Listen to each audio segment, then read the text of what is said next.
ILC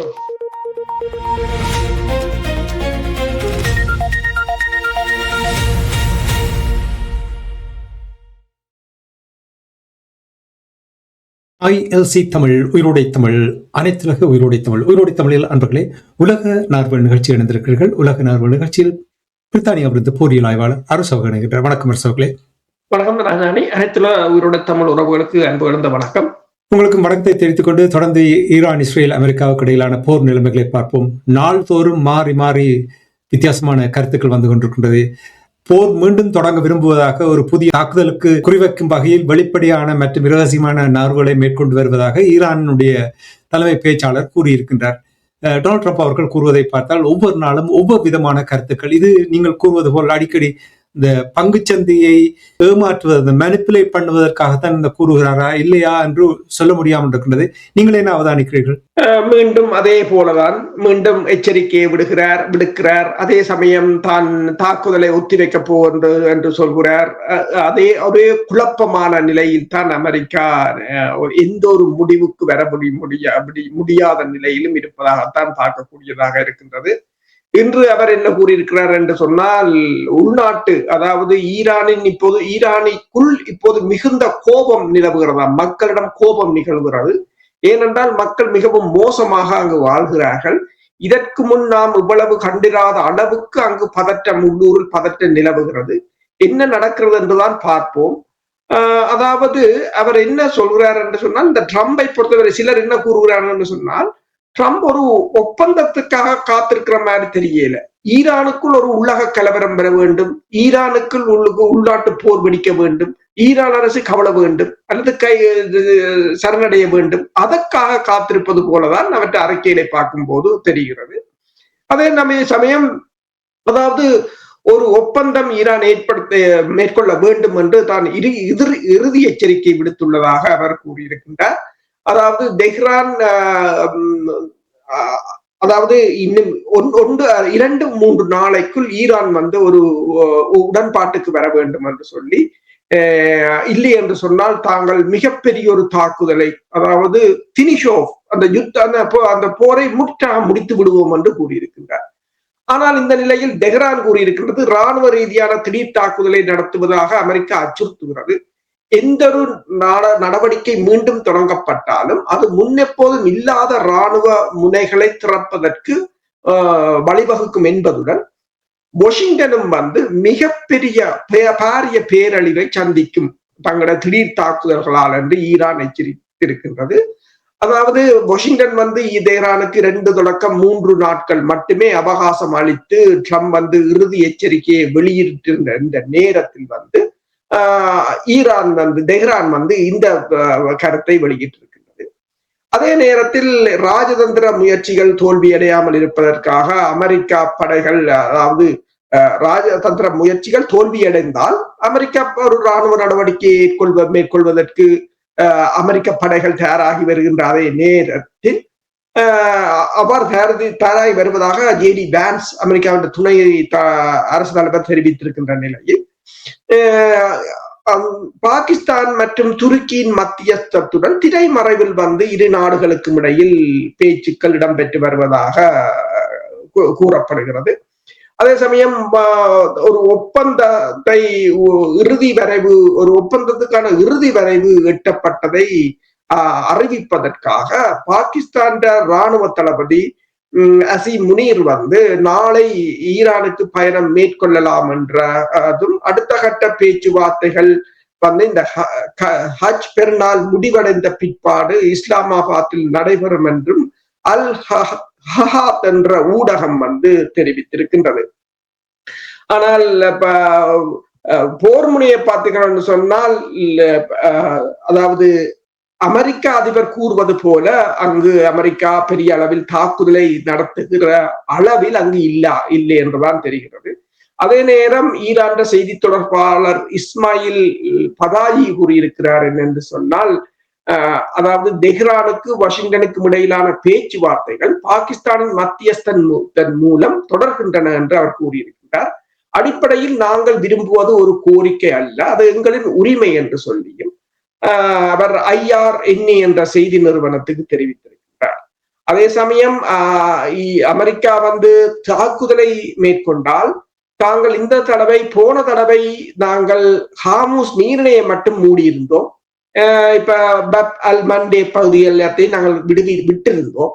ஆனால் இனி ஒரு போர் என்று வரும்போது அது எல்லா பகுதியையும் தான் தாங்கள் மூட வேண்டிய நிலை வரும் என்று சொல்லியும் அது வந்து உலகத்தின் பொருளாதாரத்துக்கு கடுமையான பாதிப்பை ஏற்படுத்தும் என்றும் அவர் கூறியிருக்கிறார். நீங்கள் கூறுவது போல் மாறி மாறி குழப்பத்தை ஏற்படுத்தும் வகையில் தான் இருக்கின்றது. இப்ப இன்னும் ஒரு செய்தி வந்திருக்கின்றன, அமெரிக்காவும் ஈரான் மீதான இந்த இன்னும் ஒரு கடுமையான தாக்குதல் நடத்த வேண்டி இருக்கலாம் என்று, ஆனால் அவர்கள் ஒரு அமைதியான ஒப்பந்தத்தை எட்டப்படுகிறதாக யோசிப்பது போல் தெரிகின்றது என்று கூறுகின்றார் டொனால்ட் ட்ரம்ப் அவர்கள். மாறி மாறி மாறி குழப்பத்தை ஏற்படுத்திக் கொண்டிருக்கின்ற இந்த விடயங்களை கேட்கும் பொழுது அரசர்களே, இன்னும் எவ்வளவு காலம் இது பொறுப்பதற்கான வாய்ப்புகள் இருக்கிறது? இப்ப நேற்றும் கூட நாங்கள் இந்த விடயம் தொடர்பாக பார்க்கும் பொழுது சர்ச்சைகள் தொடர்ந்து வந்து கொண்டிருப்பது. ஹோர்முஸ் நீரிணையை எடுத்தீர்கள் என்றால் அமெரிக்காவுடைய சென்ட்ரகாம் சொல்லுகின்றது என்னவென்றால், இந்த ஓமான் வளைகுடாவில் ஈரான் கொடியோடு சென்ற ஒரு எண்ணெய் கப்பலை தாங்கள் அதை ஏறி அதை தடுத்திருக்கிறார்கள் என்று கூறுகிறார்கள். ஆனால் இதே நேரத்தில் வருகின்ற செய்திகளை பார்த்தால் ஹோர்முஸ் நீரிணையில் கப்பலுடைய பயணங்கள் நடைபெறுவது போல் தெரிகிறது. என்ன நடக்கிறது? உண்மைதான் என்று சொன்னால் அமெரிக்காண்ட சென்கோம் நீங்கள் கூறியது போல இன்று ஈரான் ஒரு கப்பலை தாங்கள் தடுத்து நிறுத்தி அதனை சோதனை செய்ததாகவும் அது ஒரு எண்ணெய் கப்பல் என்று சொல்லியும், ஆனால் அதை விடுவித்து விட்டதாக கூறுகிறார்கள். அது அந்த கப்பல் இப்போது போகின்றது என்று கூறுகிறார்கள். அதே நேரம் ஈரான் உள்துறை அமைச்சர் சிறப்பு உதவியாளர் கூறுகிறார் என்று சொன்னால், ஈரான் மீது தாக்குதல் நடத்தப்பட்டால் பல்பண்டே பகுதி வந்து போரின் ஒரு பகுதியாக மாறும் என்றும், ஹோர்முஸ், மலாக்கா மற்றும் மண்டே பகுதி உட்பட 3 நீரிணைகளும் உலகின் மிக முக்கிய மூலோபாய சாவடிகளாகும் என்று சொல்லியும், பல்வேறு காரணங்களுக்காக நாங்கள் ஹார்முஸ் நீரிணையை மட்டும்தான் இதுவரை மூடி இருந்தோம் என்று சொல்லியும், இது மீண்டும் மூடப்பட்டால் எண்ணெய் விலை $200 தொடக்கம் $250 உயரும் என்று கூறியிருக்கிறார். அதே சமயம் உங்களுக்கு தெரியும், அமெரிக்கா போன தடவைகள் 2 கப்பல்களை ஈரானே கைப்பற்றியிருந்தது. ஈரானும் பதிலடிக்கு 2 கப்பல்களை கைப்பற்றியது. பிறகு அமெரிக்கா ஈரான் 2 கப்பல்களை தாக்கியிருந்தது. பதிலடிக்கு ஈரானும் 3 கப்பல்களை தாக்கியிருந்தது. அப்ப அமெரிக்காவுக்கு இப்போது தெரிகிறது பதிலுக்கு பதில் தாக்குவார்கள் என்ற நிலையில் தான் இப்போது அந்த கப்பலை சோதனையிட்டு விட்டு தாங்கள் திருப்பி விட்டு விட்டதாக கூறுகிறார்கள். ஒரு மென்போக்கை கடைபிடிப்பதாக இப்போது அமெரிக்காவின் நிலைமை மாறி இருக்கின்றது. மிகப்பெரிய அளவிலான செலவுகளின் மத்தியில் அமெரிக்கா தனது கடற்படையை அங்கு வைத்திருக்கின்றது. நாங்கள் பல தடவைகள் கூறியிருக்கின்றோம், ஏன் அமெரிக்கா வான்படையில் இருந்து கடற்படை முற்றுகைக்கு மாறினது என்று சொல்லி. நேற்றும் அதை உறுதிப்படுத்தி இருந்தது இந்த பிளைட் டேட்டா தகவல்கள். அதாவது இந்த 40 நாள் போரில் 42 விமானங்களை அமெரிக்கா இழந்திருக்கின்றது. அதன் பிறகுதான் அமெரிக்கா வான்படை குண்டுவீச்சுக்கள் சரிவராத என்ற நிலையில் தான் கடற்படைக்கு தாவியதாக கூறப்படுகிறது. அதற்கு பிறகு கடற்படை மீதும் அண்மையில் உங்களுக்கு தெரியும் 2 வாரங்களுக்கு முதல் மேற்கொள்ளப்பட்ட தாக்குதல் ஹார்முஸ் ஜலசந்தியில் ஒரு முயற்சியை அமெரிக்கா எடுத்து பார்த்திருந்தது, அதுவும் துளைத்து விட்டது. எனவே இப்போது ஒரு மென்போக்காக, அதாவது இந்த முற்றுகையை தொடர்வதற்கு முயலுகிறார்கள். ஆனால் ஏனைய நாடுகளால் இதை பொறுத்து கொள்ள முடியாது, இந்த பொருளாதார சுமையை தாங்க முடியாது. இப்போது கூறுகிறார்கள், முதல் முறையாக இந்தியாவும் ஹார்முஸ் நீரிணைக்கு தனது எண்ணெய் கப்பல்களை அனுப்ப ஈரானுடன் பேசி இருப்பதாகவும், இப்போது எண்ணெய் சூப்பர் டேங்கர்ஸ்களை இந்தியா அந்த சூப்பர் டேங்கர்ஸும் அங்க போகிறது என்று சொல்லி, அதே போல இன்று வந்து ஈரான் கிட்டத்தட்ட 24 கப்பல்களை போக அனுமதித்திருக்கிறது. இப்போது எல்லோரும் ஈரானுடன் பேசுகிறார்கள், ஈரானிடம் அனுமதியை பெறுகிறார்கள். ஈரான் கடற்படையின் பாதுகாப்புடன் அந்த ஜலசந்தியினூடாக பயணங்கள் நடக்கின்றன. உண்மையாக நீங்கள் பார்த்தீர்கள் என்றால் அமெரிக்கா எவ்வாறு மற்ற நாடுகளை ஈரானோடு முடக்கிவிட வேண்டும் என்று இப்போ உங்களுக்கு தெரியும். சவுத் கொரியாவுடைய கப்பல் இருந்த விடயங்கள் நீங்கள் கூறும் பொழுது அதை கூட அவர்கள் ஒரு முடக்குவதற்கான முயற்சி எடுத்தார்கள். அது தோத்துவிட்டது போல் இருக்கிறது என்றால் நீங்கள் இப்பொழுது கூறுவதை பார்க்கும் பொழுது அவர்கள் நேரடியாகவே ஈரானோடு கதைத்து எண்ணெயை வாங்குகிறார்கள் என்றால் இது இன்னொரு தோல்வியாகத்தான் டொனால்ட் ட்ரம்புக்கு பார்க்கப்படும் என்று கூறலாம். இதே நேரத்தில் அரசுகளே, அமெரிக்காவுடைய அதிபர் டொனால்ட் ட்ரம்ப் அவர்கள் சீனாவுக்கு பயணத்தை மேற்கொண்டதும் 2 நாள் பயணத்தை முடித்து சென்ற பின்பு பலவிதமான கருத்துக்கள் எல்லாம் பரிமாறப்பட்டது. அதனைத் தொடர்ந்து விளாடிமிர் புட்டின் அவர்கள் சீனாவுக்கு சென்றிருக்கின்றார். அங்கே ஜி ஜின்பிங் அவர்களை சந்தித்திருக்கின்றார். சந்தித்து அவர்களிடம் 2 நாள் பயணம் பொழுது நிறைய விடயங்கள் பேசப்பட்டதாக, அவர்களுடைய நட்பு தொடர்பான விடயங்களும் கூட பேசப்பட்டிருக்கிறது. நீங்கள் என்ன அவதானிக்கிறீர்கள் என்று கூறுவீர்களா? அது ஒரு மிகப்பெரிய ஒரு வெற்றியாக அமைந்திருந்தது. நீங்கள் அந்த படங்களை பார்த்திருந்தால் தெரியும் எவ்வளவு தூரத்துக்கு அவர்கள் ட்ரம்பின் பயணத்துக்கும் பூட்டின் பயணத்துக்கும் இடையில் எவ்வளவு வேறுபாடுகள் இருந்தது என்று சொல்லி. அதை அதாவது அதிக முக்கியத்துவம் கொடுத்திருந்தார்கள். ஆனால் இன்று செய்தியாளர்களிடம் அமெரிக்க அதிபர் ட்ரம்புடன் கேட்டபோது, அதாவது இந்த வாரம் புட்டின் அவர்கள் ஷி ஜின்பிங்கை சந்தித்த போதை பற்றி என்ன நினைக்கிறீர்கள் என்று கேட்டபோது அவர் சொன்னது என்று சொன்னார், அது நல்லது என்று நினைக்கிறேன், நான் அவர்கள் இருவருடனும் இணக்கமாகவே இருக்கிறேன், அந்த விழா என்னுடையதைப் போல அவ்வளவு பிரமாதமாக இருந்ததா என்று எனக்கு தெரியவில்லை என்றால் தான் போனதான் மிக பெரிதாக இருந்தது என்று தான் அவர் சொல்ல வருகிறார். நான் பார்த்தேன், நாங்கள் அவர்களை மிஞ்சி விட்டோம் என நினைக்கிறேன், அவர்கள் நல்ல அணி என்று தெரிவித்திருக்கிறார். இந்த நிலையில் நீங்கள் பார்த்தீர்கள் என்று சொன்னால் இந்த புட்டின் பயணம் ஒரு மிக மிக மிக முக்கியமான பயணமாக அமைந்திருக்கின்றது தற்போதைய நிலையில் அதாவது இந்த ரஷ்யாவுக்கும் சீனாவுக்கும் இடையிலான நெருக்கம் உங்களுக்கு தெரியும். இதுல புட்டின் ரஷ்யாவுக்கும் சீனாவுக்கும் இடையிலான உறவுகளை ஆழப்படுத்துவதற்கு குறித்து ஒரு அறிக்கையில் புட்டினும் ஷி ஜின்பிங்கும் கையொப்பமிட்டதாகவும் கூறப்படுகிறது.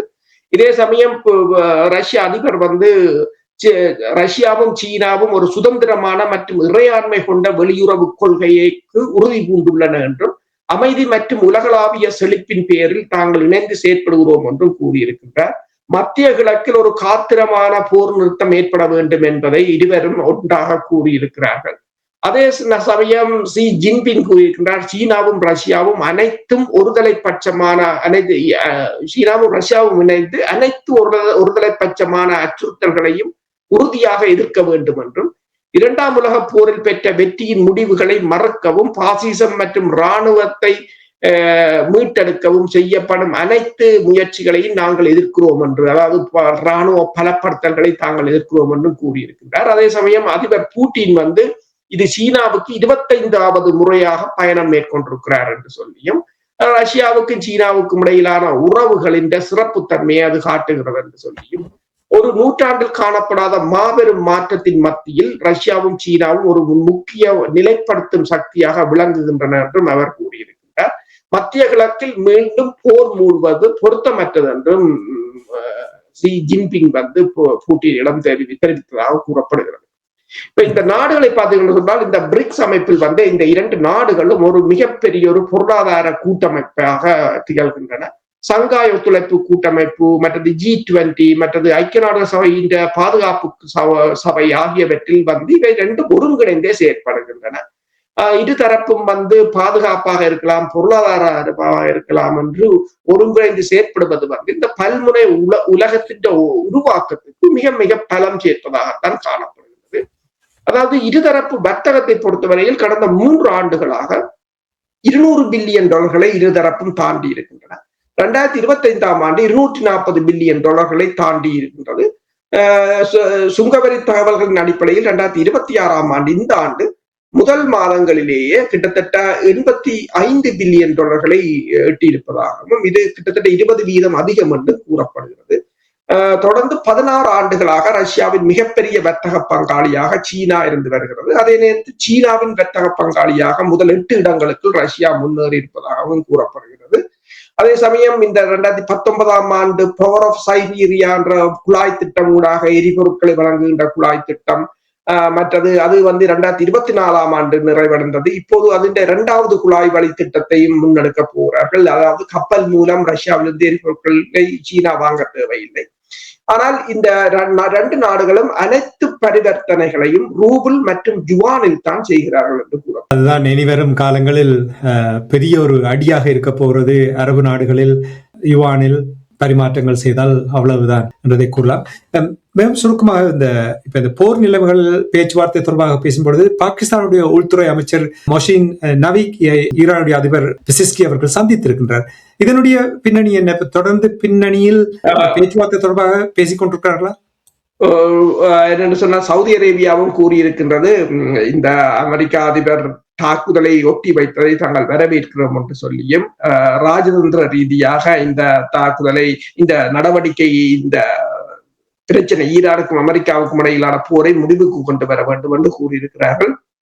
அதே நேரம் துருக்கி பாகிஸ்தான் இணைந்து தொடர்ச்சியாக இந்த போர் நிறுத்தத்தையும் அந்த உடன்பாட்டை எட்டுவதற்குமாக கடுமையாக பாடுபட்டு கொண்டிருப்பதாக கூறப்படுகிறது. இந்த நிலையில் தான் ஈரான் அரசு தலைவர் வந்து பாகிஸ்தான் அமைச்சரை சந்தித்திருக்கின்றார்.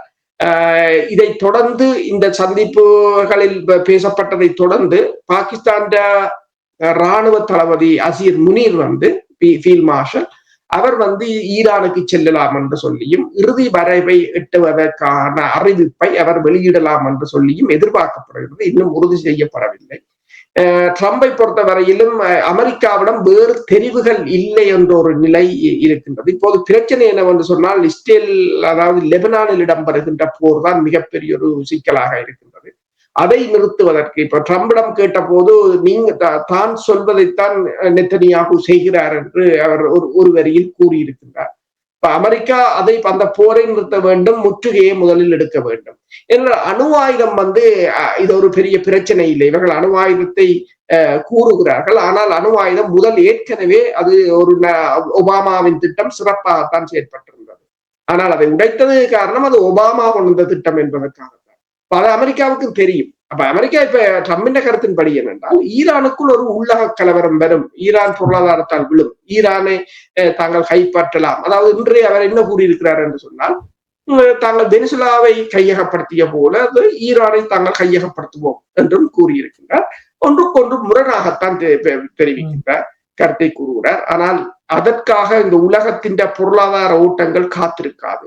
அதுதான் மிகப்பெரிய ஒரு சிக்கல். மூன்றாம் தரப்பினரை ஈரானுக்குள் அனுப்புவதற்கான ஒழுங்கு செய்து கொண்டிருக்கிறார்களோ தெரியல. இஸ்ரேலும் அமெரிக்காவும் அப்படித்தானே வலிமையாக செய்கின்றவர்கள், செய்து குழப்பங்களை ஏற்படுத்துவதுதான் இவர்களுடைய வேலையாக இருக்கின்றது. இந்த வேலை என்று சொல்லும் பொழுது சமூக வலைத்தளத்தில் பார்த்தேன், இஸ்ரேலிய பலரை ஒரு கீழ்த்தரமானவர்கள் என்று தீர்த்திருக்கிறார்கள். ஏனென்றால் நேற்று நாங்கள் பேசியிருந்தோம், இந்த ஃபோர்டிலா என்ற அந்த கப்பல் உதவி கப்பல் சென்ற பொழுது 40க்கும் மேற்பட்ட கப்பல் சென்றது. அதில் சிலரை கைது செய்து ஒரு அவமதிப்பு வீடியோவை காணொலி என்று வெளியிட்டிருக்கின்றார்கள்.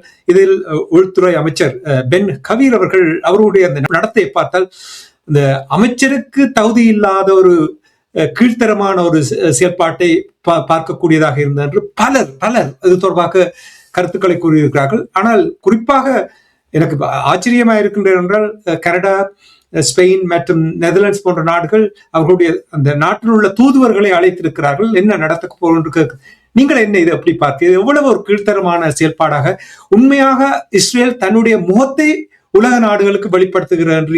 இவர்களையே இப்படி நடத்துகிறார்கள் என்றால் பலஸ்தீனியர்களுக்கும் லெபனான் அந்த மக்களுக்கும் எப்படி இவர்கள் நடத்துவார்கள்? நீங்கள் எவ்வாறு பார்க்கிறீர்கள்? என்ன கூறுகிறார்கள்?